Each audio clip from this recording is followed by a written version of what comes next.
தேசிய மக்கள் சக்தியின் நாடாளுமன்ற உறுப்பினர் லக்மாலி ஹேமச்சந்திர தொலைக்காட்சி நிகழ்ச்சியொன்றில் வெளியிட்ட பொய்யை அதே கட்சியின் அமைச்சர் குமார ஜெயக்கொடி அம்பலப்படுத்தியுள்ளார். தனியார் தொலைக்காட்சியொன்றின் அரசியல் நிகழ்ச்சியொன்றில் சில நாட்களுக்கு முன்னர் கலந்து கொண்டிருந்த தேசிய மக்கள் சக்தியின் நாடாளுமன்ற உறுப்பினர் லக்மாலி ஹேமச்சந்திர, சினுபெக் எரிபொருள் நிறுவனத்தின் முதலீட்டை இலங்கைக்கு கொண்டு வந்தது தேசிய மக்கள் சக்தி அரசாங்கமே என்று வாதாடியிருந்தார்.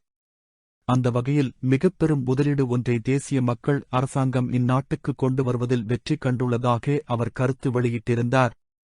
எனினும் குறித்த நிகழ்ச்சியில் கலந்து கொண்டிருந்த எதிர்க்கட்சி அரசியல்வாதிகள் அதனை ஆட்சேபித்து, சினுபெக் ஒப்பந்தம் முன்னாள் அமைச்சர் காஞ்சன விஜயசேகரவின் காலத்தில் மேற்கொள்ளப்பட்டது என்று வாதிட்ட போதும் லக்மாலி ஹேமச்சந்திர அதனை ஏற்றுக்கொள்ளவில்லை.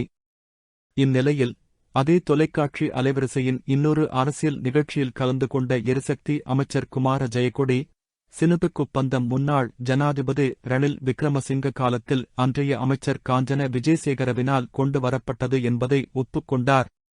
அத்துடன் முன்னைய ஆட்சியாளர்கள் செய்த நல்ல விடயங்களை ஒப்புக்கொள்வதில் தமக்கு ஏதும் நஷ்டம் அல்லது பாதிப்பு ஏற்படப் போவதில்லை என்றும் அவர் வலியுறுத்தியுள்ளார். அதனூடாக தமது கட்சியின் நாடாளுமன்ற உறுப்பினர் லக்மாலி ஹேமச்சந்திரவின் கூற்று பொய் என்பதை அதே கட்சியின் அமைச்சர் குமார ஜெயக்கொடி அம்பலப்படுத்தியுள்ளார்.